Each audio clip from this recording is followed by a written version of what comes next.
Yeah, regular. Sorry, I don't have a better place for you.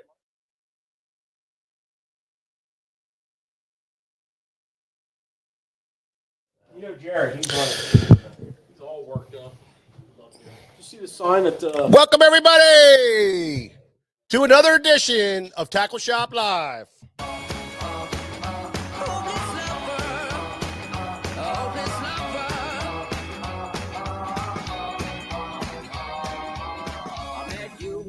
Holy moly, Lane Graves, how you doing, buddy? Tim McSee. Whoa. TP, what's up? Robert Murray. How things in Tennessee, brother? Man, oh man, oh man. What is going on, Patrick? Peak 614, Larry Shope. Yeah, baby. Dress code inside the tent, gear stand, attire, or winter coat or sweatshirt. No. You want to bring a sweatshirt? We got heat going, baby. We got the awesome heat. So don't you worry about that. We're gonna keep you nice and warm in that tent. We're gonna talk about that here in just a second. Yeah, baby. Matthew Weimer, what's up, buddy? Whoa, look at this. Michael Sims is in the house. What the heck? You know he would be. Man, how do you know GDP was coming? Ed Ranowski, what's up, man? Matt Green's here. Jason Roeder, how are you doing? Robert Standiford, what's up? Joseph Cascarino, hey, Joe. Man, we got a great bunch of guys here. Show me the goods, Michael Sims says. We will, buddy. We will. We'll show you the goods. We always have the goods here all the time, every week. Jay Sandberg, how you doing? Danny Pouse, what's up, brother? Ronald Canar. Perfect. Conway Hayden's in the house. David Pierce. Wow, Jim Saban. Everybody's here. Johnny Kopp. What's up, everybody?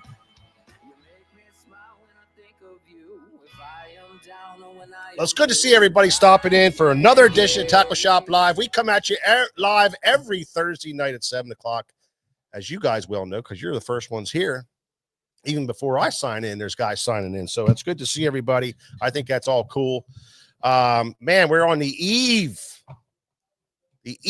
of the Bassfest 2025 show. Starts tomorrow, and all of our guys are starting to roll in here. And today we got Greg Dipalma stopping in the shop. He's going to be here to talk with you guys today on Tackle Shop Live. Greggy, how you doing, brother? I'm lucky to be here. Last night at this time, I was in the hospital with an IV in my arm, getting total. I know, man. I don't even know why you're here, but I appreciate you coming, man. And I was like, all of a sudden, I'm walking outside to move a boat and park a boat down on the other side of the tent, and see this pickup truck, and I'm like, what the heck? That's Greg Dipalma. What's he doing here? I said, what are you doing here? He said, I'm not going to miss it. I'm committed. I am not going to miss this. Yep. So, Greg, thank you so much. He's hardcore. He is hardcore, man. That's above and beyond. So, thank you, brother. Appreciate you coming. Wouldn't be right without you, but I told Kelly the only way I'm not coming is you got to peel me off the floor. That's the only way I'm not going to be here if I'm that hurt. I'm going to be here. I'm telling you, man. You got a ripped muscle in my back, and we're here. When he calls and says, you know, my pain went from a 6 to a 9, and I'm thinking, boy, Greg, he never complains about nothing. I was like, George and I were like, something's bad going on. I gripped him up when he came in, and I was like, yes, sir, Nick. My man. And he said, I said, what's wrong? Is a kidney stone? He goes, no, I tore a muscle in my back. Yeah, don't be throwing him around. Yeah, take it easy to me on tomorrow, guys. Yeah, so, you know, he's such a fun guy to pick up and shove around, but don't pick him up and shove him around. I actually, in the back of my truck, I brought a stool. So tomorrow, if you see me sitting down, you know I'm hurt. Yeah, that's smart. Yep. That's smart. Yeah. Yep. Well, glad to have you, Greg. Wouldn't be right without you, but we would have understood if you didn't show. But we appreciate you, pal. 100%. The other guy that's been poking around in here today, which is pretty cool, is Jay Secret. He's Secure it. I got an audio visual. Well, in Lancaster, audio visual. In Lancaster, it's Secret. Secret? Yeah, that's German. Secure it. That's what I say. Keurig? Jay Keurig. Shakurig. Shakurig. Shakurig. Shakurig. Sure. Oh. Plus Keurig. Where'd you get that? Shakurig. Oh man, That's awesome. He brings that stuff with him so he can pronounce his name. that's good, George. That's good stuff. Well played. That's Well, you know I'm going to butcher it. Brian Setlock. All my people know that I'm going to butcher it, and I always do. So I did tell Jay when he was standing there. I said, "You do know that Mike's not going to be able to pronounce your last name." yeah, I just call him JJ. It works. But he was here. I got a chance to talk with him. What a great guy. He is fired up for our show here. I always wanted to meet him. Yeah. He won the St. Lawrence Elite and Rookie of the Year the same year. And then this year won an Open on St. Clair. Fishing in the parking lot of Anchor Bay. Oh, yeah. You ever wonder about bodies of water? Like Mike and I were talking about this the other day, how you get these traditional bodies of water, St. Clair, for years was dominated on if you were in the lake, on the Canadian side. And all of a sudden, for whatever reason, water conditions, bait movements, whatever, who knows? A place like Anchor Bay has become insane. Or Okeechobee. The last 2 years on Okeechobee, the famous fisheries of Okeechobee didn't play. The standard, and everybody's fishing in the same areas. And the fish just moved. I don't know if it's water clarity, water quality, bait movements, grass. Okeechobee is the high water. It's water. Really condensing the vegetation that's fishable. And that's all North Shore that's hot right now, isn't it? I don't know. Yeah, I can't talk about it, so I can't tell you. Well, it was last year. You were there. last year a lot of it played south to north. Yeah. There was the whole West Bank. I saw It was high last year too, right? Yeah, it was way high. Way high, yeah. I remember when Scott Martin won the Open last year. Yeah. It looked like a freaking parking lot. Yep, it did. It did for sure. Mhm. I saw the footage on that. Yeah. Insane. Yeah. Well, those guys were catching 38, 39-pound bags. Mega But bags. prior to that, Mega those bags. areas weren't like the area. Yeah, right. That's what I'm saying. Yeah. Just stuff moves around. Yeah, it's crazy. It's crazy that way. But Interesting. so Jay's here. He came in today, and then Alex. We got a guy picking up Alex Davis, He's here. MLF Pro. He's here. He's just checking into the hotel right now, so he's here, all fired up, ready for tomorrow. And I got off the phone a little bit ago with Chris Johnston. He's rolling down tomorrow morning, early. He's going to drive down. He told me it's 5 hours. Depends how you drive. Could be. How the hell is it 5 hours from Canada? How could it not Tailwind be? and a high rate Huh? of How speed. far are you from St. Lawrence? 5 hours. 5 hours? There you go. He's right across the border? Yeah, right across from right now. Is he really? I think so. Oh, well, he must be, because 5 hours. And that's if you're hauling the mail 5 hours to St. Lawrence. He might live at Border Patrol. He might live there. Yeah. They use it so much. Right. He's got easy pass for the border. Yeah, he rolls right through. He's got I don't know, man. I sent him my address just in case, because one year, I forget who it was. The guy, was it last year or the year before, he put our name in, and he got some kind of crazy address somewhere like over in like an hour and a half away from here. I feel like they're in Ottawa for some reason. I don't know why. Yeah. That's like 7 hours, dude. let me look where he's at. So anyway, Chris Johnston's coming. And for all you guys that are wondering, and also I talked yesterday with Great Buck, and he's going to be here tomorrow. He is all fired up. Really exciting guy, great personable guy. Do you ever notice how tall he is, Greg? He is tall. He's a big dude. Yeah. I bet he's 6'3", I look up to Greg. 6'4". A lot of guys do. He's a tall dude, man. It's really, really glad to have him here. And and then today also, who rolled in a little bit ago, Nick Kusvis from Canada, another Canada guy. Hammer.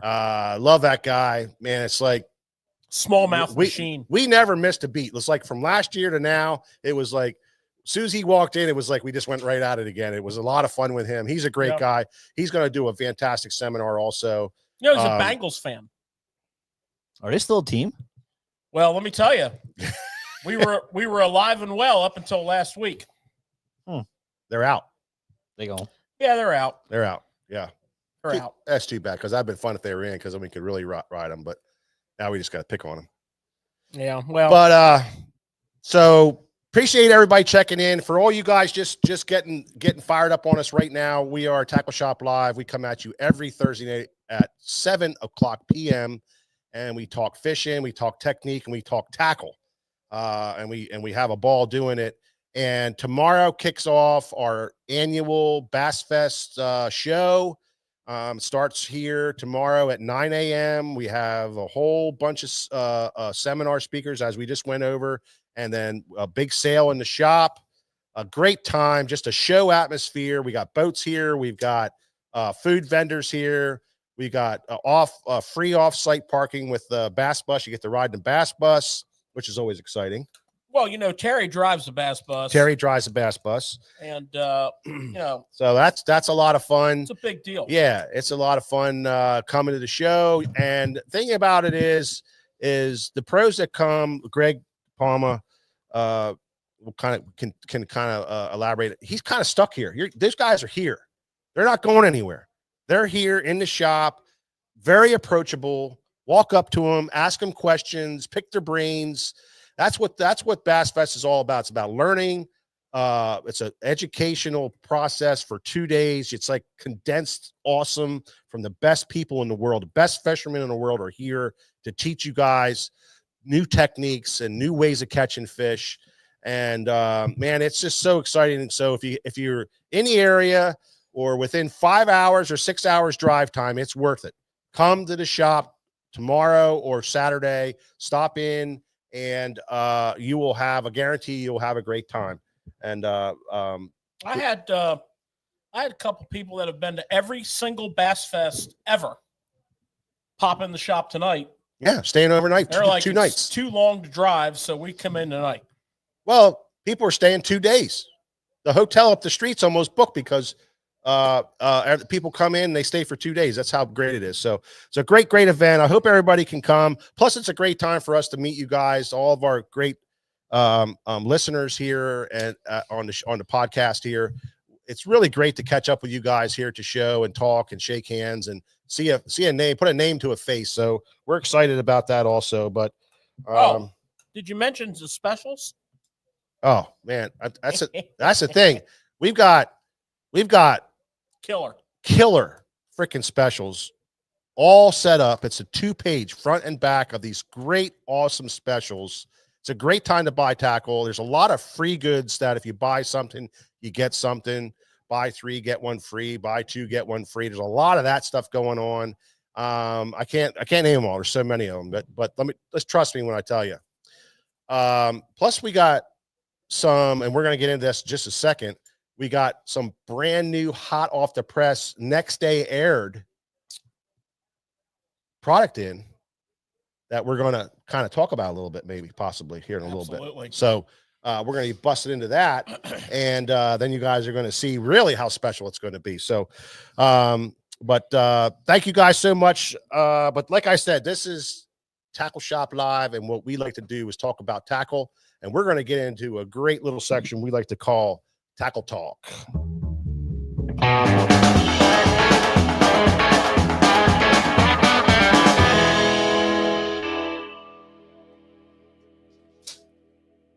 Well, George, what is going on here?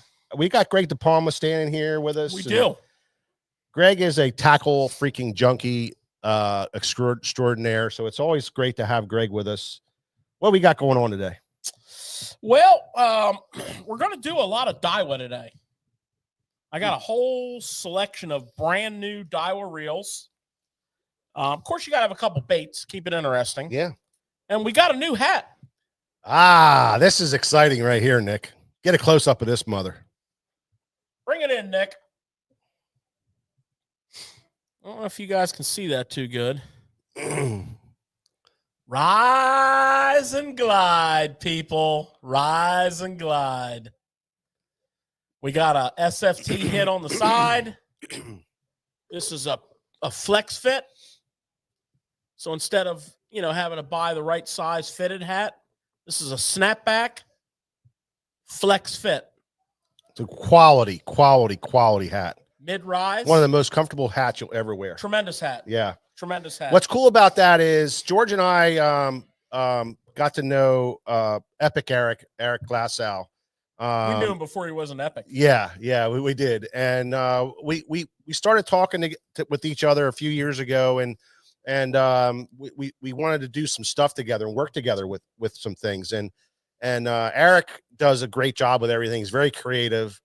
And he started doing these stickers through his business. And we were like, man, they would make great hats. So as you guys know, we've done some collaborations with Eric over the last year and a half with some of the really cool hats. The River Rat hat was really a killer. And the other one, Tug Life hat went over really well. And now our latest release with him is the Rise and Glide. I think the best hat out of all of them so far. We just got them in yesterday or day before, so they're brand new here. Eric's going to be here tomorrow, so he's coming. He's going to promote his hat. He's going to promote this whole line of stuff that he has, but he's just going to be here hanging out, talking tackle, talking fishing, because he's a junkie. Yeah, I love Eric. I really do. He's a cool dude, man. Yeah, he's real cool. He's really cool, and he's a hell of a fisherman. We fished together, me and him. Oh, did you really? Oh, yeah, we had an epic day. Did you really? Epic day. Yeah, well, he's a hell of a fisherman, and he's a co-angler type guy, or a back of the boat fisherman guy. And what I really like about him is he was a boater for a lot of years, and he just got busy and too much stuff going on in his life. So he started becoming a co-angler and doing a bunch of events. And now he's buddied up. And when he buddies up with guys, he's in the back of the boat, and he's developed some great ways of fishing, very intuitive ways of fishing, tackle organization, tackle toting, if you want to say, but just really neat stuff. And so he's going to be here on Friday. You guys can come in and see Epic Eric and buy his hat. I mean, like I said, we're partnering up. We're an exclusive dealer, the only exclusive dealer and partner with Epic Eric on all of his attire. We're going to get in some t-shirts this year, and we're doing these hats. So we have 3 of the hats in stock now, so you guys can check them all out. Really exciting. Yeah. Plus it has a badass little SFT tackle side hit on it. Yeah, that's our collab. With him.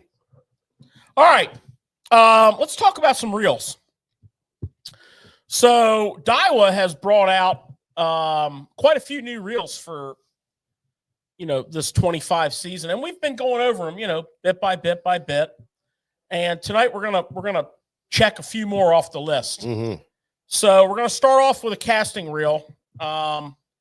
You remember a couple months ago we introduced a new SV 150 to Tula. Yeah. So the 150 with the SV spool, the SV cast control.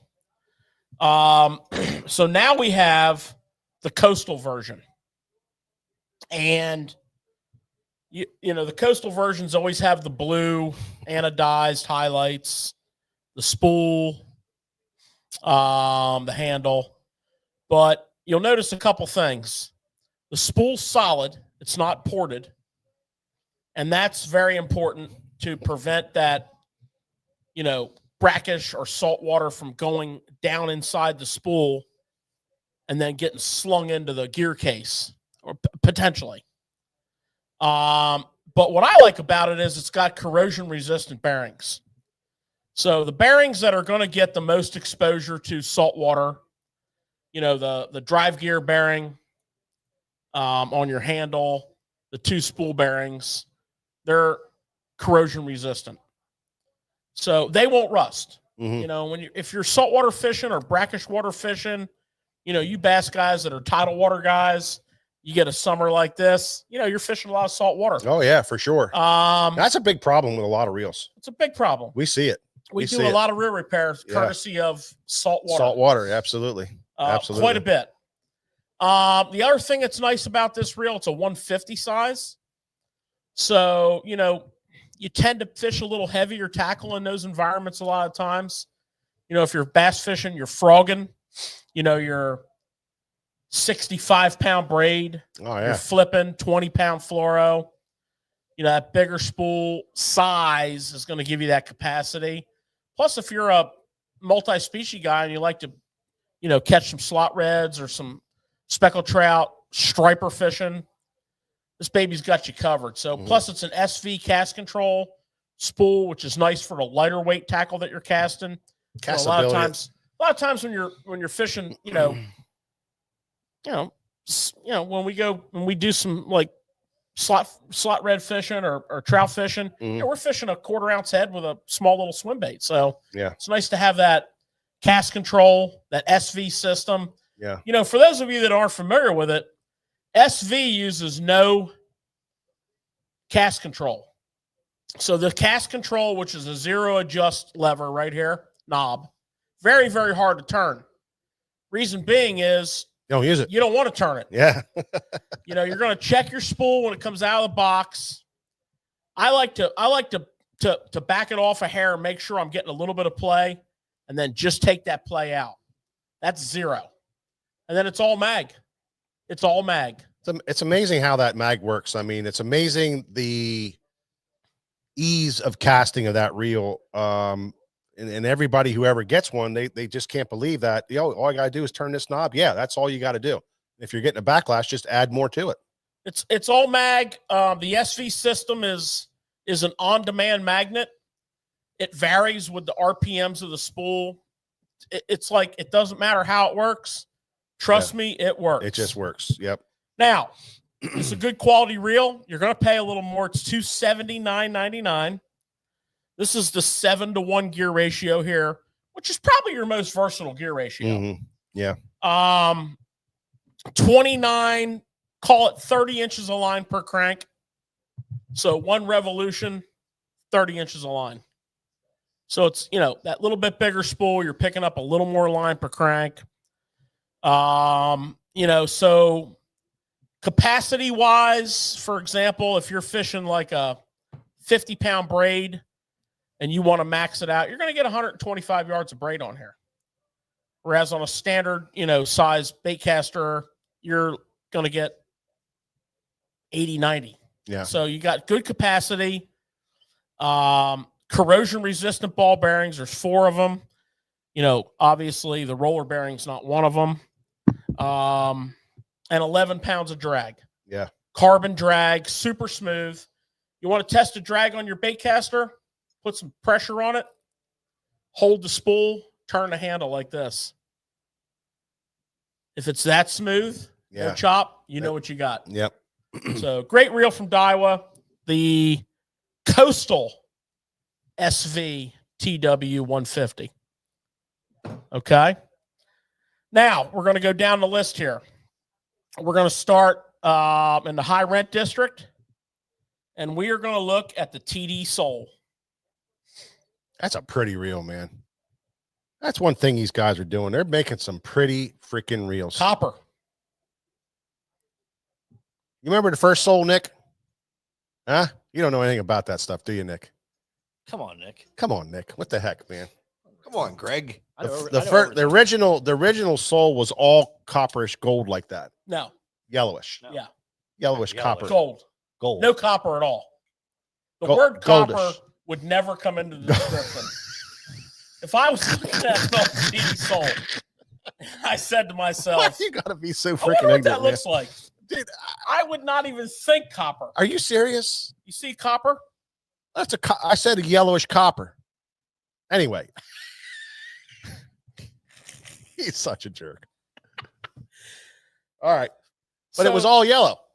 It was gold. Goldish yellow copper. You know why? No, I don't know why. Sol is Spanish for sun. from a Japanese company. Mm-hmm. Yep. I don't think that's right. Look it up. Google Translate. Yeah. What's soul in Japanese? Soul. Goldish copper orange. Okay. Soulfish. So, TD Soul. Anyway. So what I got here for you is, and I want you to compare this reel with the Certate in a lot of ways. Okay. Now I didn't just say this is a Certate. So before you all get crazy, I want you to compare this with a Certate because it feels like a Certate. It certainly does. Smells like a Certate.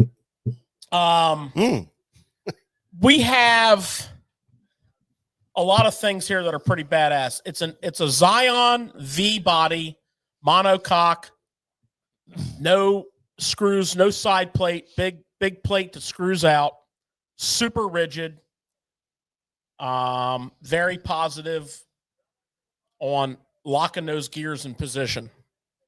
We have the main shaft where the main spool shaft goes down through the body. Underneath the rotor here where the spool shaft goes through the body, it's a mag sealed bearing. That's one of the most ingenious things in the world. Did you ever see that thing in action, Greg? I have not. So it's a magnetic oil that attaches to the spool shaft and doesn't let anything, because spool shaft go through it up and down, obviously, because it's oil, but it won't let anything go down through into your reel. It makes sense what you're saying. It is the coolest thing you've ever seen. Friction free. It's friction free. So the oil seals around the shaft, so it's a friction free seal. No water, no anything gets down through it. That's cool. It's amazing. It's not like you're getting on there with pressure. I mean, it's under the rotor. Yeah, where it goes through the body, but it works. It's legit. It's so revolutionary, and that's the thing that we've always found about Daiwa is they come up with these revolutionary things, and they never talk about them. It's like, it's the coolest stuff in the world. SV, now they call it SV. Was it always SV, George? It was V Zion. Yeah, but I'm just saying, like all their body. No, the SV spool casting system. On baitcaster. Yeah, that was invented years and years and years. And then they don't talk about this stuff, and this is all cutting edge stuff that Daiwa does that separates them from a lot of companies, and it just, people don't talk about it. This is really cutting edge technology. Yeah, it's good stuff. Yeah. So the Soul is a Zion MQ body, monocoque body, very rigid, keeping all your gears in perfect alignment. Light. Very light. The drive gear is a machined aluminum, a super hard machined aluminum. So, very little wear between the drive and the pinion. The smoothness is incredible. So this is a 2500 size. I want to show you that EVA knob that's on there. Very unique. They're light too.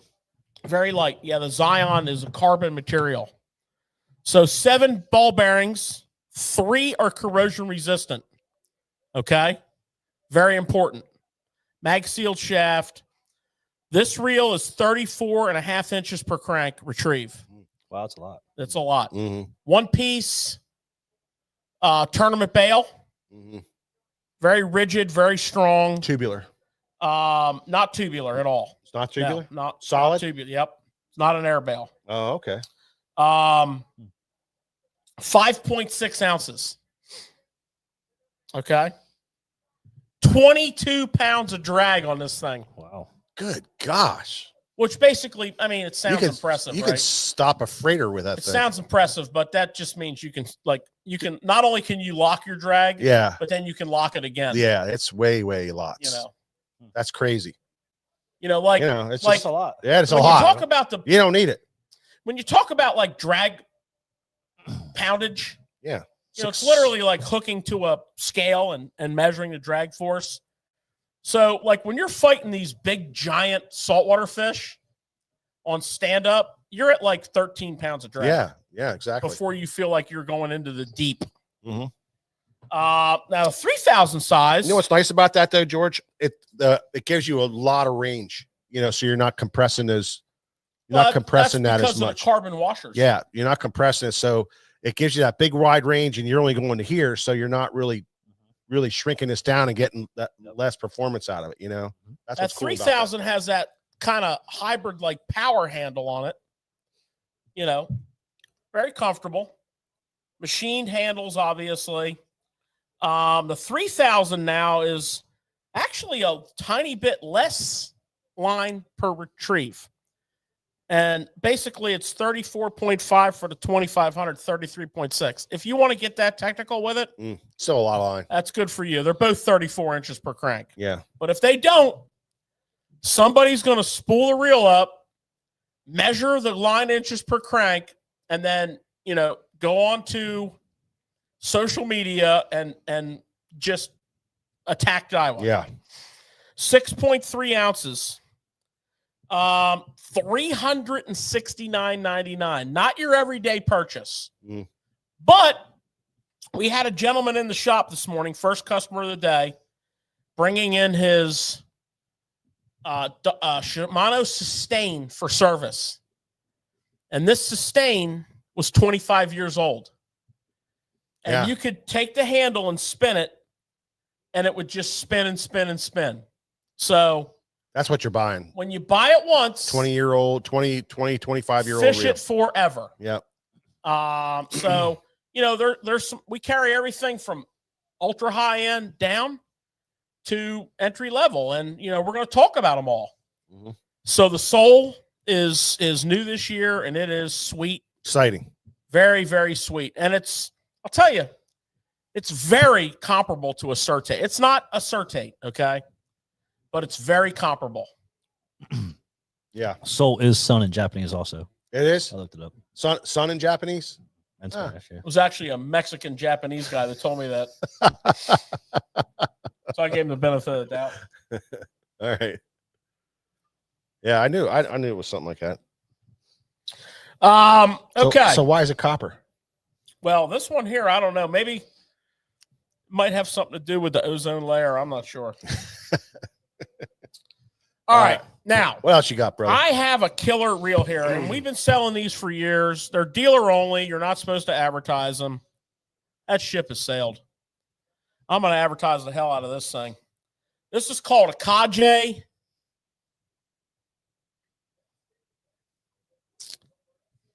What's KJ stand for, George? Kajay is Mexican. Now, actually, if you want to be serious, it's Japanese for power. You'll hear it referred to a lot, referring to like sumo wrestlers, members of parliament.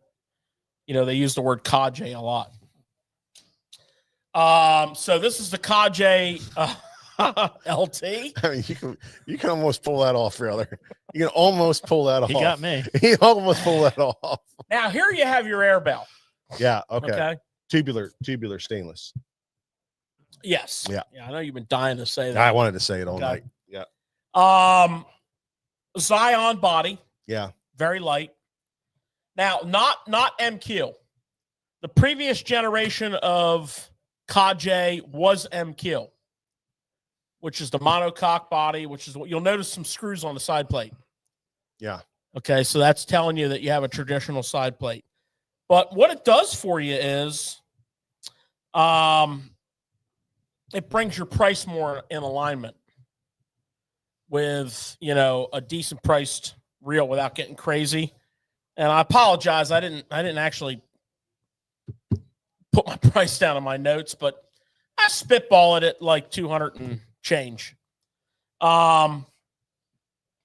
So you got a corrosion resistant bearing on the drive gear. That's big.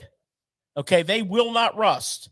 You have 5 stainless bearings and you have a stainless roller bearing, air bale Zion body. Now your 2000 and your 2500 are going to come with the cork paddle handle. We call it the eye. Okay. Your 2000, your 2500, they're both 6.2 to 1. The 2000 is 32 inches of line per crank. The 2500 is 34 inches of line per crank. They're 6.2 ounces. They're $249.99. I did have it written down, Mike. Conway got you covered. I'm sure he does. Conway is the man. $249.99, 11 pounds of drag. Carbon tournament drag system. The 3000 is 37 inches of line per crank, 36.8, but it's got that T handle that a lot of people like. Okay. And that bigger diameter spool is why you're getting that inches per crank, 7.4 ounces. So it's basically the same weight. Jumps up $20 to $269.99, but the drag goes to 22 pounds. So, I mean, this thing right here, I don't know, 22 pounds of drag on a 3,000 spinning reel. Not that I want to harp on that number, but it's pretty impressive. So that's your Kajay LT. So I want you guys to remember tonight, this was Daiwa Reel Night here, part 2. Here's the deal with these reels. You know, here at Susquehanna, we take tremendous pride in knowing this stuff. And we just want you to feel free to ask.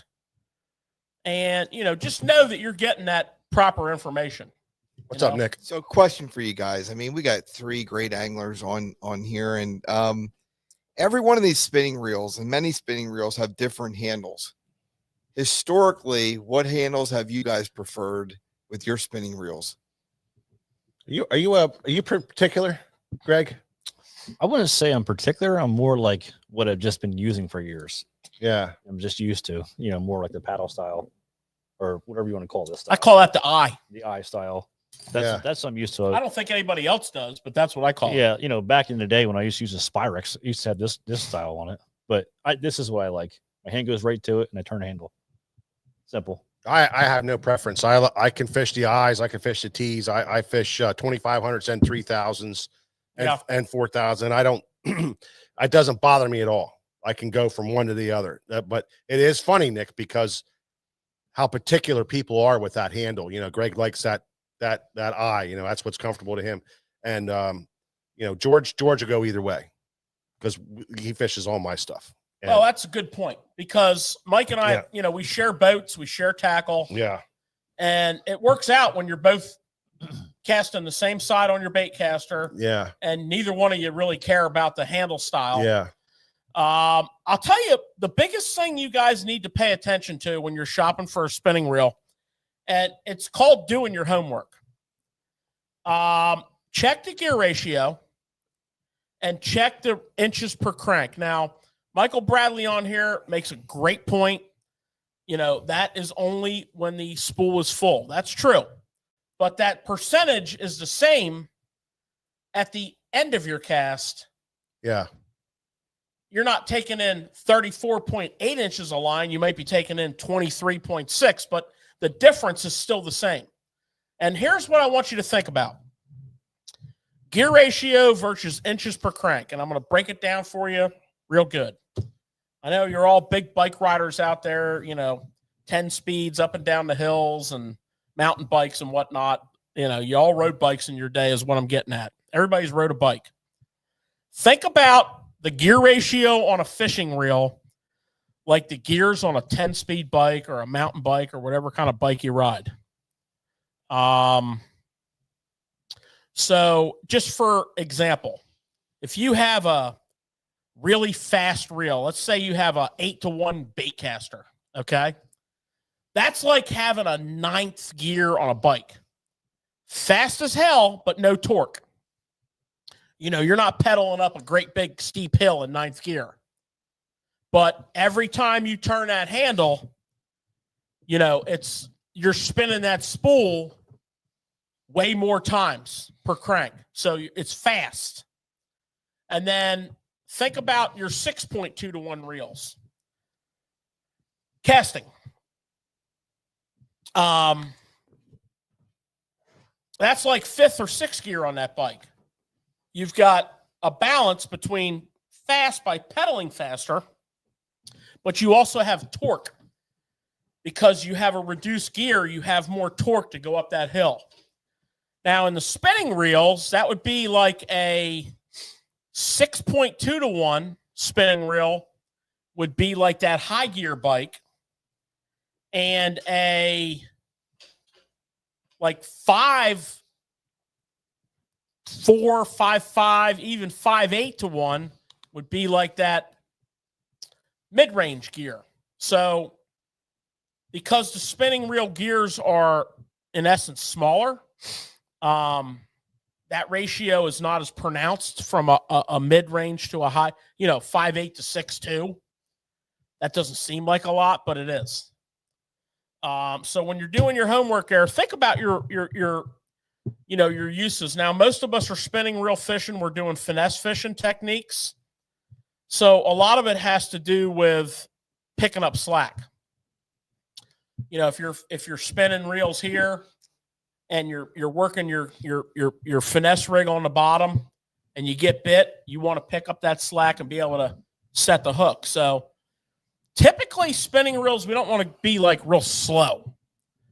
That's why if you want a little more power, like if you're cranking with a spinning reel, take a look at like some of the slower gear ratios, like the 5.8s, the 5.4s, the 5.5s, but perhaps go with a little bit of a bigger spool diameter and have a compromise there between inches per crank and torque.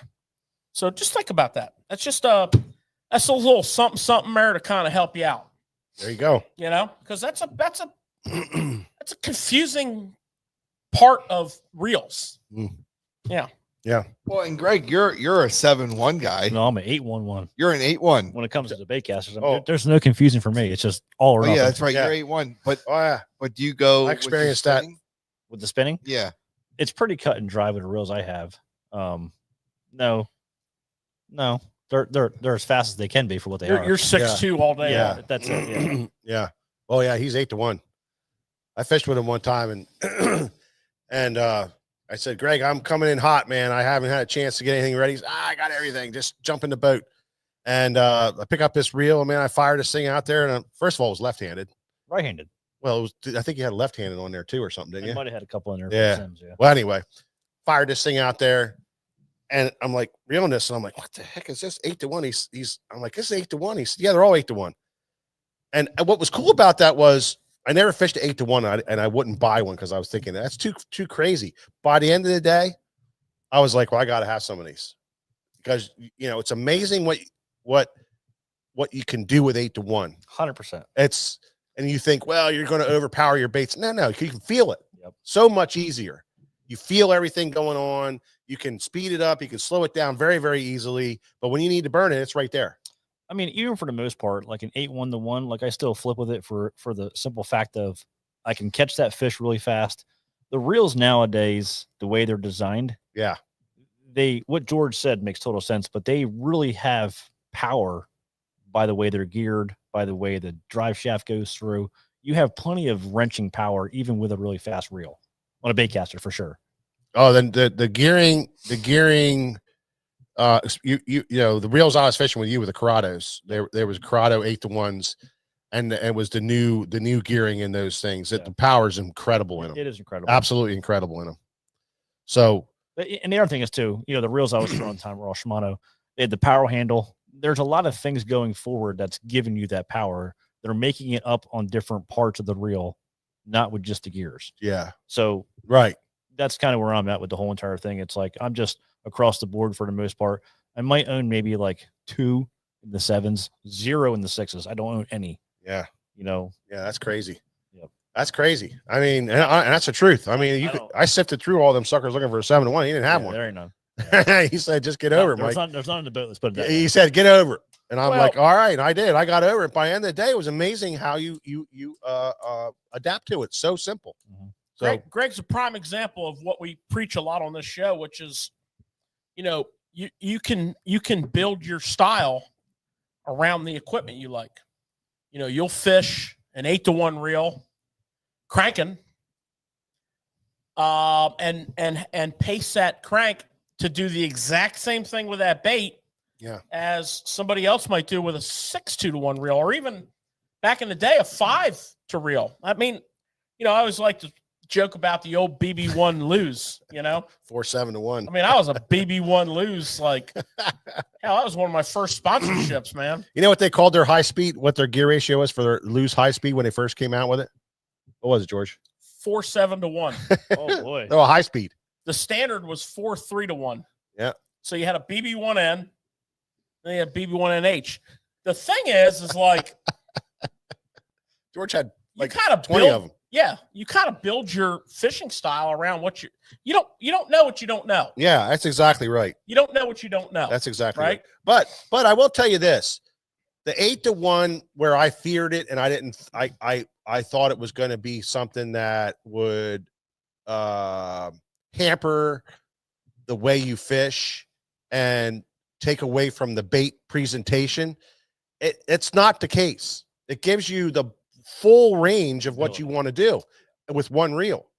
I'm not saying go out and buy 28 to 1s like Greg has, but I'm saying that don't be afraid of the 8 to 1 because it gives you everything from, crawling along real super slow with your hand like this, very easy to do, to zipping a buzz bait like no problem or whatever, very, very quickly picking up that line on a flip or whatever. It's just amazing how, and Greg is right.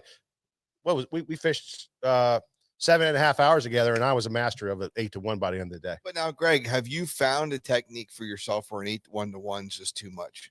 Never. I mean, there's maybe some guys that are on here from winter leagues, which I win a lot of them. I mean, it's cold fishing, and I throw 8-1 to 1. I just, like Mike said, I adjust myself to the reel, right, on what I'm doing, right, and that's what my point is that it's easier to do than you think. It's way easier because if you got a slow reel, it's hard to spin that thing fast. Yeah, all day. Yeah, man, it is. It is. Yeah. You can definitely. That's a good point, Greg. When you're cranking like a lipless and current, you can definitely feel that when you're doing a slow reel. For sure. Yep. Patrick's right. He says Aaron Martin's, that's all he throws, fast, super fast reels. And I remember him talking about that. He's like, yeah, I would slow down, but that's just, it's true. I mean, it's definitely true. Well, again, don't forget to look at the inches per crank. That's relative also. Because you have your outliers, your specialty reels. Yeah. For example, a lot of your BFS reels. Yeah. Are very fast, but the spools are so small, they're only taking in so much line per crank. Yeah. So balance it out. Yeah. Hey, read about it. Be informed. Yep. That's all we're saying. Well, what you got, George? We got to keep rolling here. Yeah, we're going to keep rolling. Yeah. We're going to talk about some baits because tackle talk without baits sucks. It's no fun. Well, jerkbait has become one of the most important baits, period, in your arsenal, especially if you're a forward-facing guy. But if you look at fall, winter, spring, and now with forward-facing, the use in year-round, a lot. And the jerkbait market just continues to improve. We brought big news out a few years ago with the World Minnows from Shimano with the flash boost technology. You can see that flash boost at work really well in these baits. The scale boost, which is the scale pattern on the baits that refracts that light. The finishes on these baits, the hooks, the jet boost, which is the weight transfer. And then your bait ends up on a nose down posture when it suspends. This is the new Zamverno 115. Such a cool bait, man. Last year we brought out the Zamverno 95. We caught a lot of fish on that. Crushed fish. We caught a lot of fish. Everybody caught a lot of fish on them. Yeah. Sales were incredible. Fish catches were incredible. Yeah. Now we have the 115 MR, medium runner. So you're, a full-size bait. You're going a few feet deeper. You're going to easily get this bait into that 7 to 9 foot range. And this bait is very well suited for forward facing as well as just standard jerkbait fishing. Very well suited for cold water periods. $22.99. Primo bait. I'm talking primo quality colors. Colors are great. I mean, look at that. Componentry on that's great. Good Look at that quality matte hooks. finish there. High quality hooks on there. That is, let me get the names of these colors here for you. So this one here is that's brand new for this year. That color. Ozark shad. They call it OZ shad. Okay. Matte finish. Matte finish. This guy here is Ghost IU. That's going to be. That's a #1 selling color in the World Series. Yeah, that's a money there, man. That's a #1 color we've thrown also. Yeah. And then you have, of course, your Pro Blue. Of course, you're going to have your Clown. And on and on. There's quite a few colors. You can check them out, sfttackle.com, or come into the shop here. We have a full display on them. Great high-quality jerkbaits. So, Yep. That's what I got for you, boys, on Tackle Talk. Unless you got any questions on that stuff, that's what I got. I don't have any questions. Yeah. That was well put out there. You like that, huh? Yeah, appreciate that, buddy. And just while I got everybody on here, thank you so much for stopping in. If you would take a time and just like and share and and help us out that way on the platforms, and comment and share it with your buddies and let everybody know what we're doing here. We appreciate it. We appreciate all you guys for stopping in tonight. This is a record crowd for us tonight, Greg. Good. Record. That's what we want. Broke a record tonight. We ticked up there to a number we never seen before, Nick. So really happy about that. Thank you guys so much. Really appreciate you guys for doing what you do for us, and it means a lot. Really does. So Greg, thank you. Yeah. I mean, we ticked up biggest show ever. So really great to see that. Even with George, we're up that high. I can't believe it. I just can't believe it. It's unbelievable. It's probably Nick. Rough. Well, that's how we roll. That's how we rough. roll. Hey, George, you're throwing jerk baits, and I know somebody's on the screen that likes to throw jerk bait. But Greg, we've been talking a lot about jerk bait fishing all year now. Yeah. Well, what's your favorite time of year for jerk bait? I don't think there is a favorite time. I think it's an all the time. There are certain things that can happen that make the jerkbait fire. So let's just talk about jerkbait fishing for a second with myself. Obviously, forward-facing sonar has made jerkbait fishing, jerkbait sales go bonkers for the most part. I will say it's not my starting bait as far as – so one of my seminars is going to be forward-facing, which you can tie into just normal fishing also, but it's going to be my rotation. So this is kind of going to tap into it a little bit. So when I'm forward-facing, I usually start out with a minnow-style bait, for the simple fact of if I can get them to bite that, I'm going to probably land them more in a jerkbait. One thing we're seeing more and more of with a jerkbait is in a lot of these tournaments is a lot of the fish are being hooked on the outside of the mouth. And that's because we can physically see them now on the jerkbait. So a lot of times when a bass sees a jerkbait, it seems like, if your color's even off a little tiny bit, they just kind of nose up to it and look at it. And that's where we're snagging these fish, I think. Prime times for a jerkbait, obviously any windy conditions, prime time. It has been that way before forward-facing sonar, but now by seeing it, we can really see the reaction. It's a bait that's going to make a lot more noise up there than a minnow-style bait, so it's going to pull a lot harder. I don't want to give out too much because tomorrow I'm going to talk about a lot of this stuff. Yeah. But a jerkbait is probably like number 3 or 4 in my rotation to get to.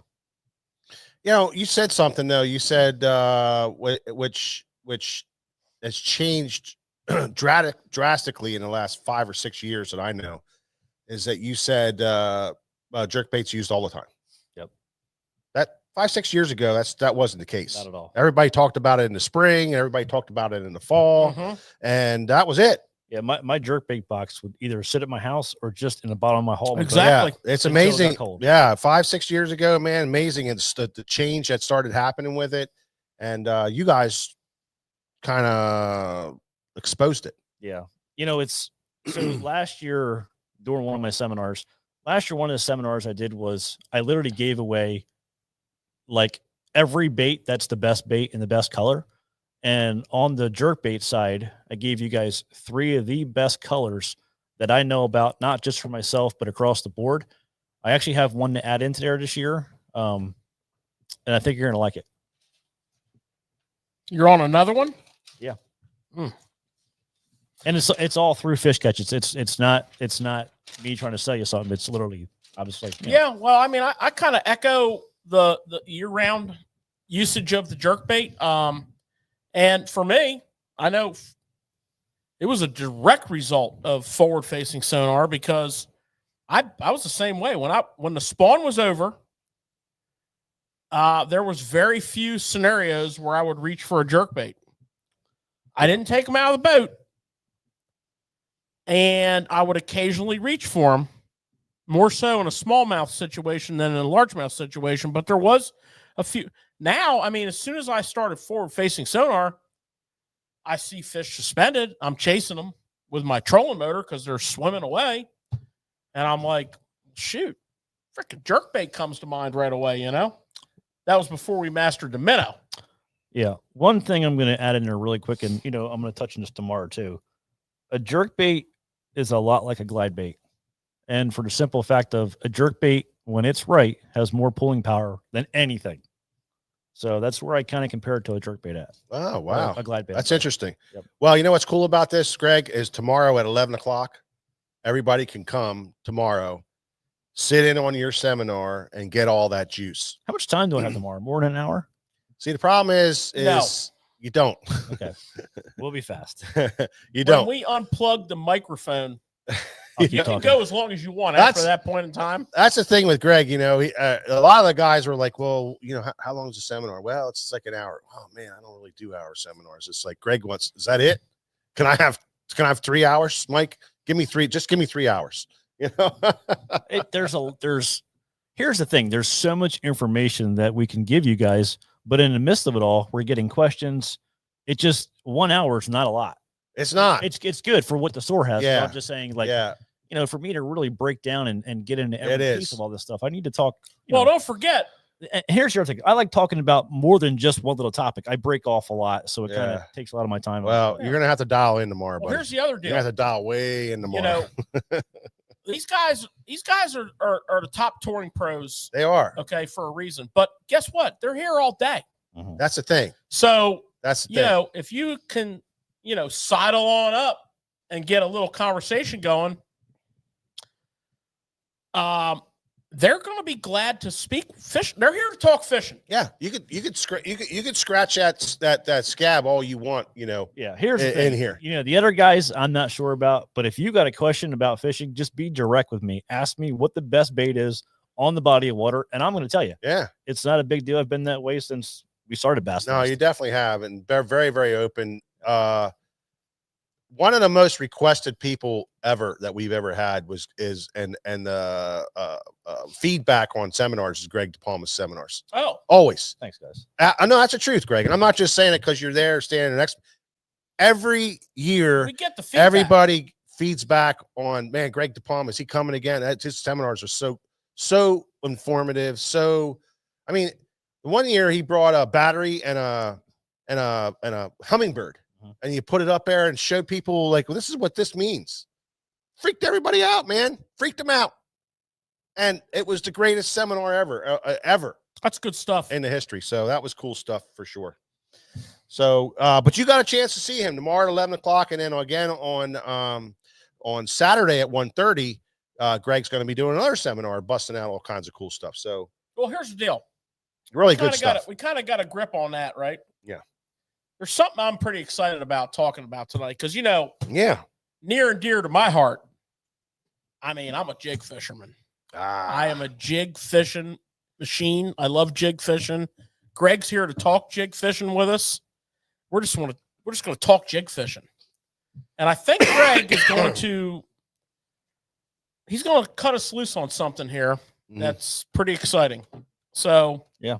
Guess what, Greg? Yeah, George. Let's start. Yeah. So we have good news and bad news.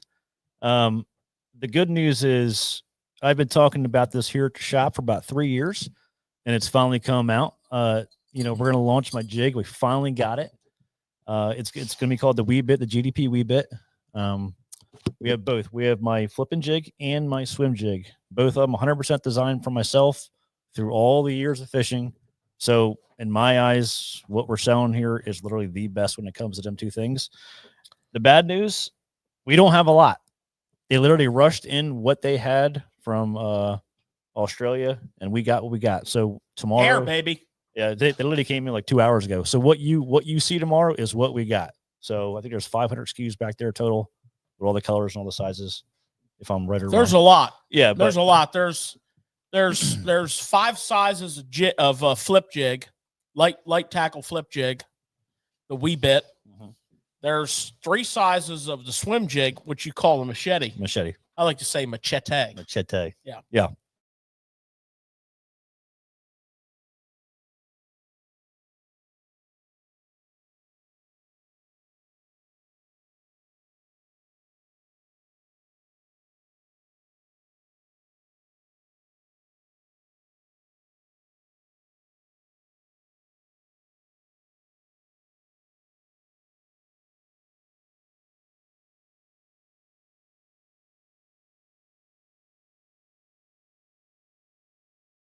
Your board shot. I know, I got it here. I heard something. Did you get electrocuted on that maneuver? It sparked down there, but we're good. Everybody can hear us now? There it is. Everybody hear us? You guys got us on there? George did it. Yep. Just because there's that many places to plug stuff in on a power bar doesn't mean you should use them all. All right, we good? Oh, it's not. If we turn both these lights on, we're not. No, I got it now. I separated them out. Oh, here we go. Sparking and carrying on, so I separated. We got a fire up in here. That'd be a good color to start with then. So we have a wide range of colors and sizes and all these jigs. So let me kind of just talk about jig fishing in general. And again, there's 2 rods on my front deck that probably stay there 95% of the time. It's going to be a jig and a drop shot. You guys probably already know that. Now in forward facing sonar, jig fishing is really a big thing, still not talked about. I mean, fish still eat crayfish. So when it comes to a jig, when I really started to get the design down on this thing, there's a few things that are very, very important. I'm just going to start off with this one right here. So one of the biggest things when fishing a jig, in my opinion, is the line tie. You see a lot of jigs that have the line tie up, almost blocking the hook. On this jig, when you set the hook, it is all hooked to that fish. That's probably the number one thing when it comes to a jig, is as far as a line tie degree. This is a 30 degree on this jig. Besides that, a lot of things that I see that I don't like on the market, a lot of the weed guards have giant gaps in them, or the weed guard sticking straight up and it's just a big open hook. That's not good for flipping cover, in my opinion, and that's also not good as far as getting that jig to stick in that fish's mouth. This is very direct. Once you bust through it, you're right into the needle point of the hook.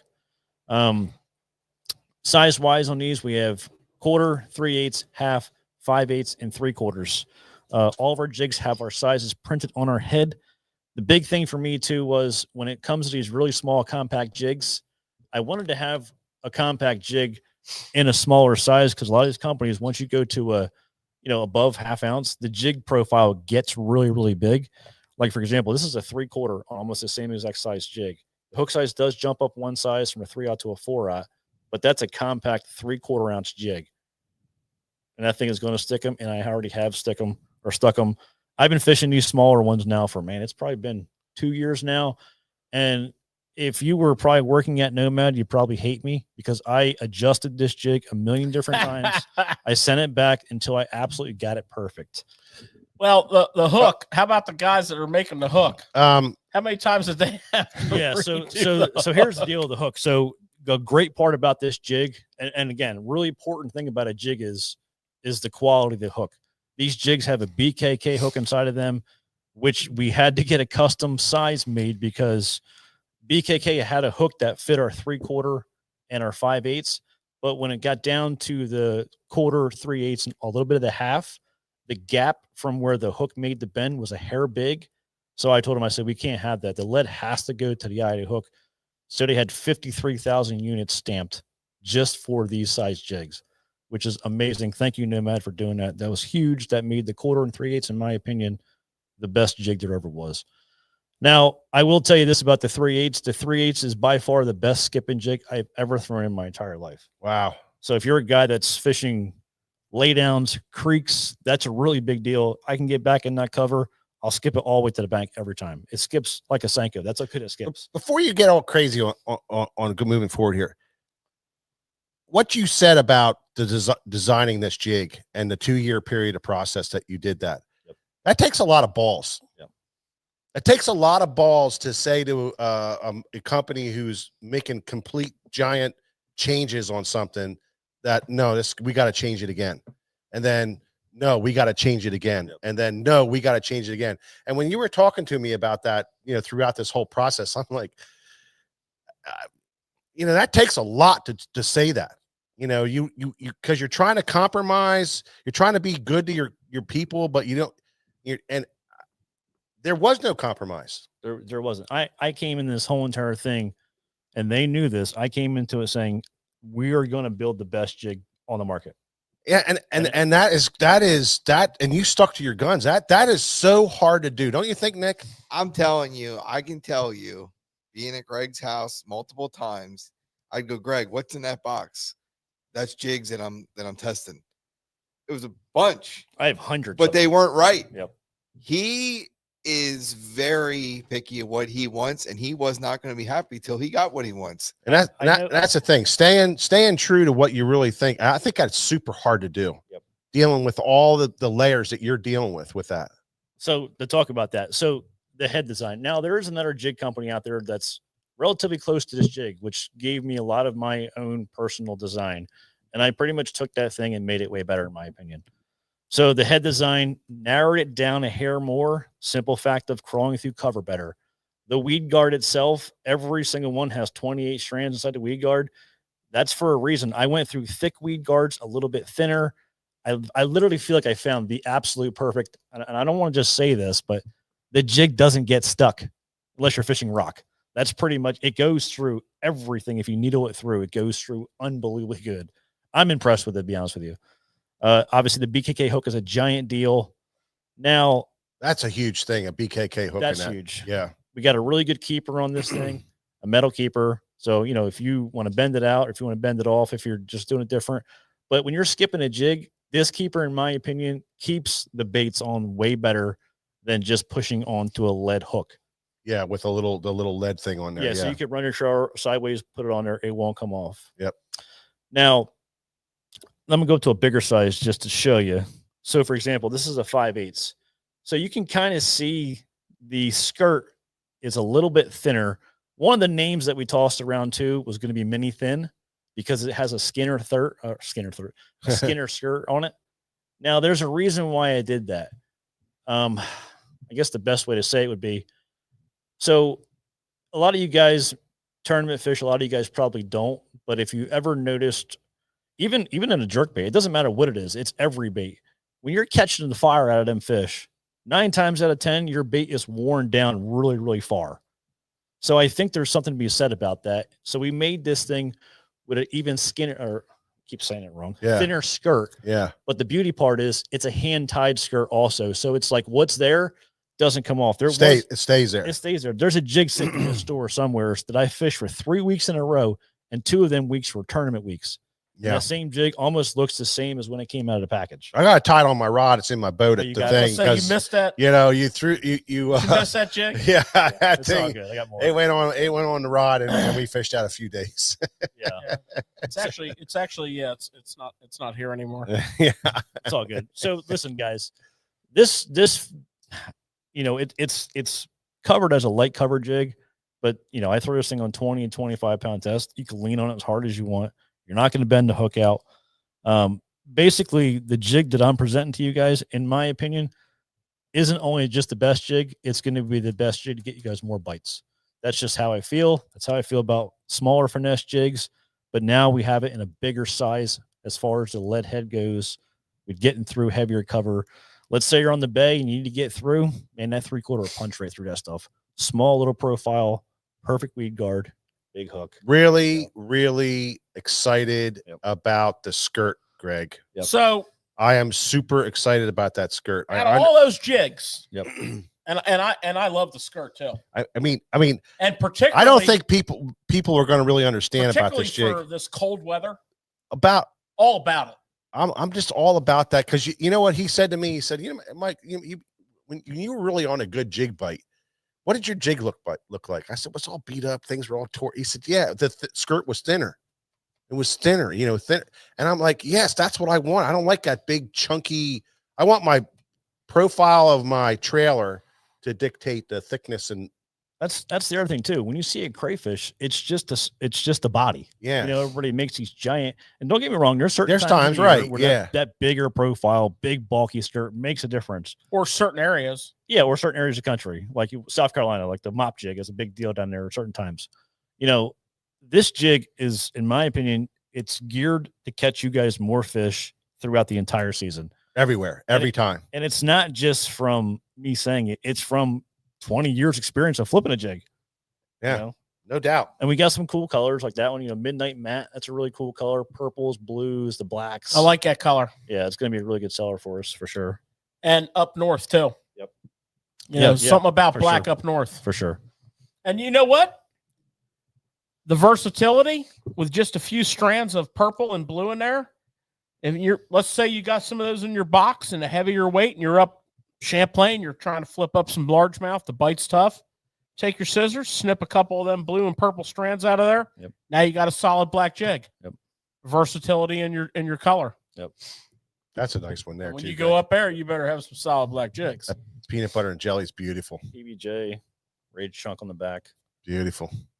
That's going to catch them. Probably This top one. 3 colors. One of my local lakes at home. This one's a killer for me. Really? In the size too, half ounce size. Yeah. PB and J in your top 3. See, that's crazy. Yeah. That's a half ounce. Yeah. That is crazy. That's a half ounce. Yep. Look how nice and compact that thing is. It's a perfect build. See, the pressure that these bodies of water, Greg, are experiencing, more and more and more every single year. We're seeing the finesse style baits become more and more and more and more. Yeah. I mean, you were doing it way before it. way before it was the deal, Yep. so you were one of the cutting edge guys and got me into it long time ago. But I think it's more vital now than it ever's been. 100%. Don't you? Yeah, without a doubt. Yeah. So that jig completely makes sense for number one, the timing of it is perfect. Because of the pressure. And you keep saying about getting bites. That's going to get you more bites For sure. because it's that finesse style. Small or big, they both bite it. I'm telling you, man, it's just when I saw it and I saw that skirt I just love the thinness of that skirt. It was it was just a great decision on that jig. It was a decision I had in my brain like from day one. That is such a great decision on it. It differentiates that jig from anything else. All of them. Yeah.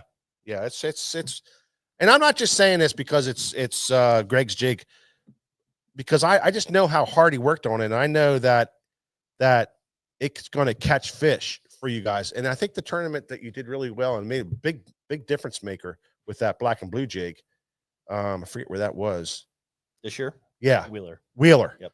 You were struggling and then you went to that jig and then you freaking smoked them. Housed them, literally called. Yeah. Called the fire. Changed the whole entire tournament Yep. for you. Yep. And it was that jig that and everybody else was trying to throw a jig and then couldn't get it to work. Nope. That finesse, thin, dot, boom, bam. Yeah, It's just icing on the cake on that deal. that tournament, again, boat and makes a big difference in our tournaments. A lot of guys find the same stuff.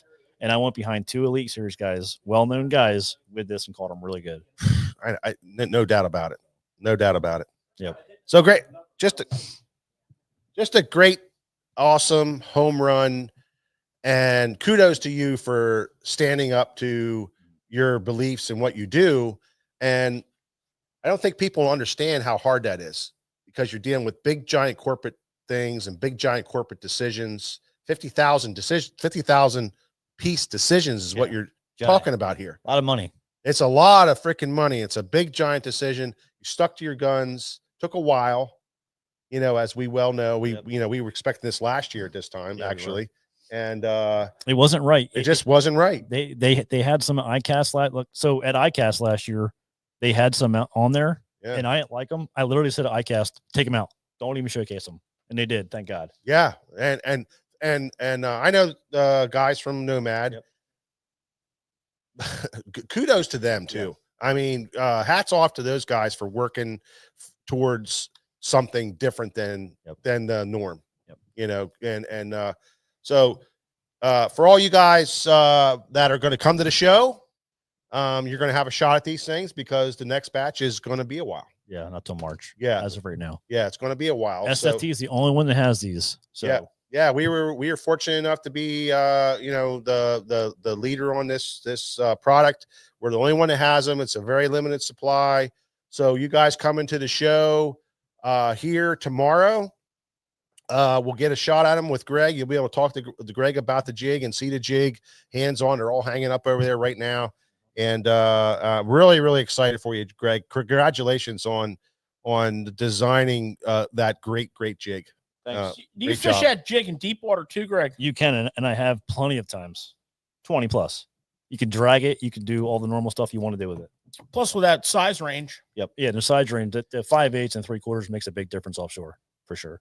3/4 and compact like that is Compact. amazing. Super What, compact. It's super amazing. How do you like to start the year off? Like late winter, not even pre-spawn, but just late winter. How do you like to start off? Are you fishing a Like size wise? particular size, Yeah. particular color? Yeah, for me, I'm going to say 1/4 ounce is where I'm going to stick for the most part. When it's real cold like that, it just seems to make a difference. I'll give you a prime example. I fished the Tennessee River 2 years ago. It was our second event of the year.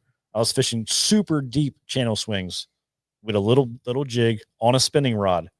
That's just how I do it at home. And I was catching so many keepers, and that tournament keepers are like hard to come by. I was catching like 20 plus keepers a day doing this. So when it's cold for me, compact, really small trailer, the whole thing. That's where the compact comes in. So the channel swings were up right on the bank. They were. Any So channel, it was straight down. so there was docks. Any channel swing that was there were 40 feet of water.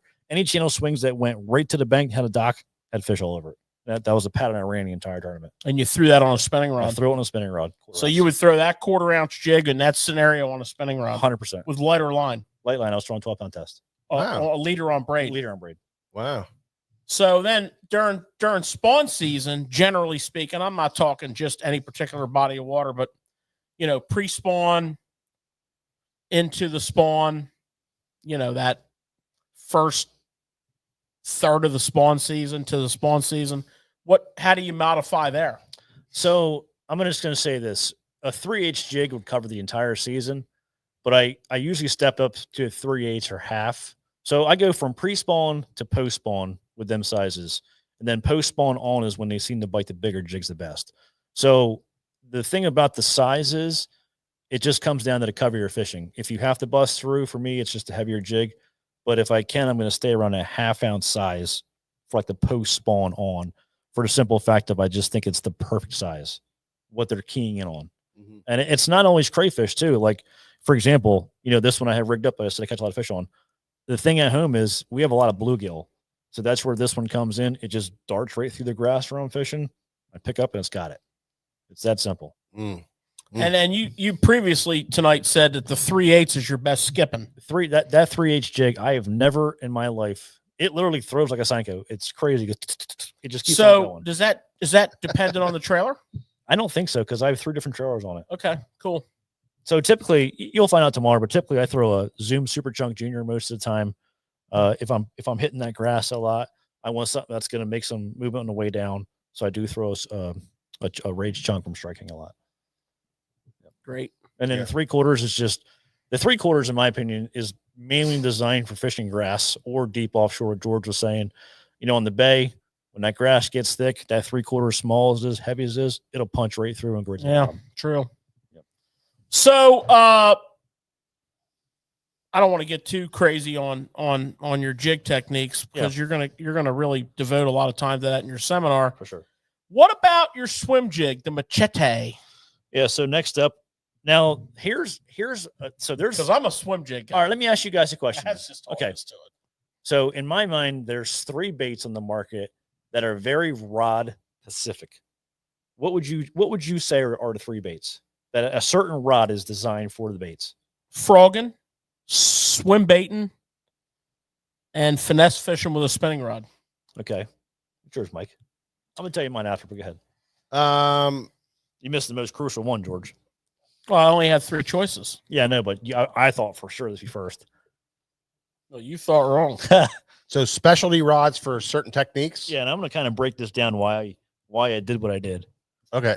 So I would say chatterbait rod. Okay. I would say a finesse spinning rod, and I would say flipping stick. Okay. Now I would say a flipping stick is the most least because I think for the most part any rod can flip. I'm gonna this is my 3, and neither of you guys said it. A crankbait, number 1. Oh, A crankbait rod is a must-have. Yeah. Okay. I'm gonna say a big swim bait, glide bait style, must-have, perfect rod for that, in my opinion. Now the other one, probably the biggest debate in the last 5 years, is a chatterbait rod. Yeah. Right. No doubt. Now, what about a chatterbait that has gotten better since the chatterbait came out? The hook, right? The jackhammer hook from the first generation chatterbait is a worlds of difference, right? No comparison. Not even comparable. So, in my opinion, this is why I'm going to debate this. I think a lot of guys debate on a swim jig, a heavy hook versus a light cover hook. Okay, and the simple fact of that I'm going to say what I did is because of this. The reason why you lose chatterbait fish is because a lot of times that hook was so big in the beginning. Okay, it wasn't about the bait swinging off the fish. A lot of times when they bite a chatterbait, they're eating it. It's in their mouth. Yeah, right. The reason being why the chatterbait rod is such a big debate is because I do think the hook was too big for the bait at the time. Does that make sense? Yeah. It was a big hook. Giant. You got to punch a gigantic hole. Giant hole. Yeah. Okay. And so it was a big old 5/0 silver gaff. Yeah. So now the jackhammer's out and the Evo's out. The hook has gotten defined, higher quality. Yeah. Very good barb. Yeah. So the chatterbait rod probably can lay off a little bit. And you could probably just throw a medium heavy. It definitely involved. Okay. It definitely involved. So, I mean, look at the guys fishing chatterbait on glass. Exactly. That's what I'm saying. You actually want some give. That's what I'm saying. So they can get it better and probably launch it in their mouth better. Mm-hmm. So for me, I like a light cover hook on a swim jig. On a swim jig, you're not setting the hook. You're reeling into the fish. It's the same as throwing a Kitech. It bites it, you reel into it, it's hooked. Now, the beauty part is, here's a swim jig to machete. The beauty part is, again, BKK hook. Yeah.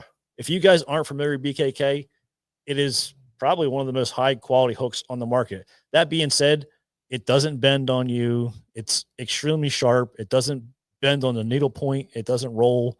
It's just a really good quality. Well, hook. Greg, most people are familiar with BKK and don't even realize it. Okay. Because BKK makes hooks for many companies out there. They're the largest OEM hook manufacturer. They're giant. Yeah. Like, if you fish most brands of baits, you're fishing a BKK hook. So you're not really making a big transition here if you're like locked in on a hook brand. You're already fishing them. Yep. But yeah, you're right. So with a light cover, you guys don't have to worry about bending the hook out. Now, I'm not saying put this thing on 65-pound braid and go to work. I'm talking about fluorocarbon fishing grass most of the time, 15 to 20-pound test. That is what this thing is designed for. Light little weed guard. The head design's a big deal. There's where machete comes in. It's like a knife. It cuts right through it. Line tie, really good angle. Now, in my opinion, this keeper is probably one of the best keepers. Now, this is unlike the one on the jig. The one on the jig is a little bit different. Yeah, it is.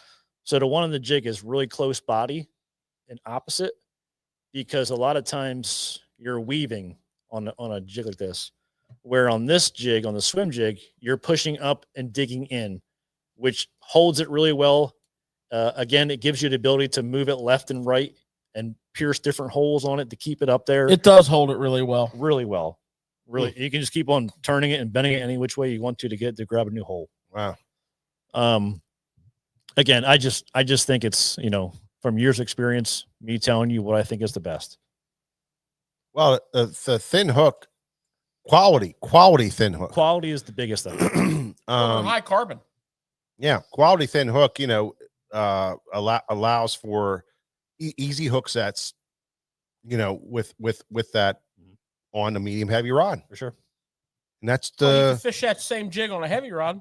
Everybody has it. Yeah, you're just running Absolutely. into it. Yep, for sure. Everybody has those rods. Yep. I think that's a very versatile jig. Looking at the hook. Greatest day I ever had fishing swim jigs with Greg, and it was 15-pound fluorocarbon line on his 8-to-1 reel. Yep. And it was, and he explained to me that, that's the deal. We want those thin wire hooks. They're thin wire hooks. You don't need those big heavy rods. Present that bait differently. It goes a little deeper. It does this. It does that differently. It vibrates differently with a lighter line. It's all finesse. And there again, you built that into your jig. Yep. Oh, awesome. So get them while you can. Yeah, because they're not going to last. They're not going to last. Greg, with that swim jig, what sizes and color same as the quarter, 3/8, and half on the swim jig? Yeah, I've already had a few requests of guys want me to sign the packages, but if you don't get here fast enough, we can sign nothing because they won't be here. Well, it's unfortunate that that happened, but it's fortunate that we have them for this. But it's fortunate that we even have them. Yep. Because it was a rush job to get them here. And thank you, Nomad, for shipping them in. Appreciate you guys very, very much. Big deal for us to have them. Big deal for Greg to have him here at the show. He really wanted them here, so you guys made that happen. We appreciate it very much with you guys. And guess what? You guys that come to the show tomorrow, you'll be able to see them, hold them, feel them, and buy them. And, I'll throw a few in the front up here for guys to play with if you want to play with them. Yeah, absolutely. Everybody. Well, we have our counter. Yeah, our counter's like the touchy feely zone. Yep. And it's just a great zone to have that up there. Sure. So pretty cool stuff.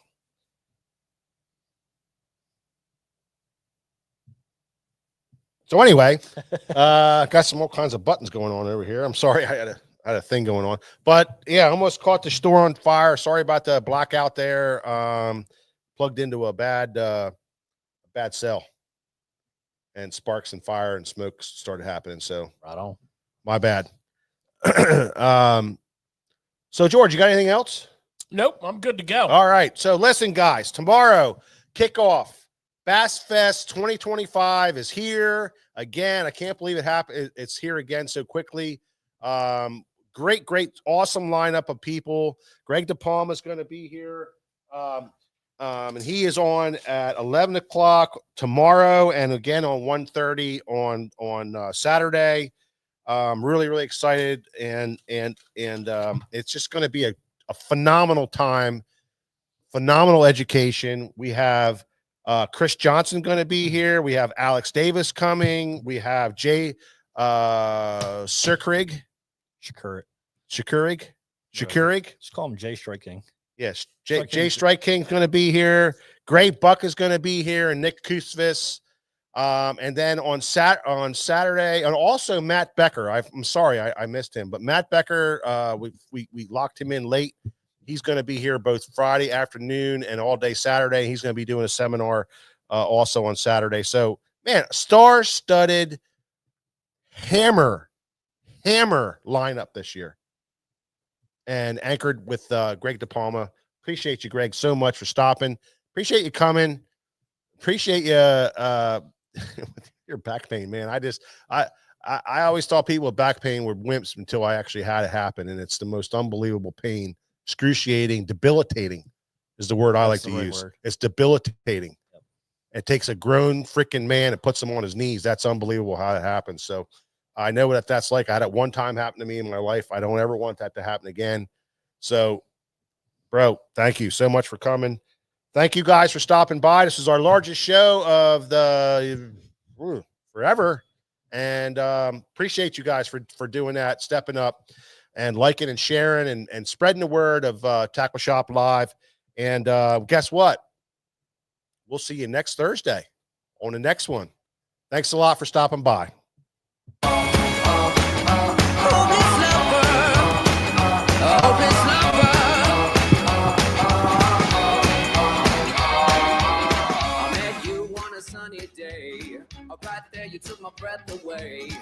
young and pretty, was it just a dream?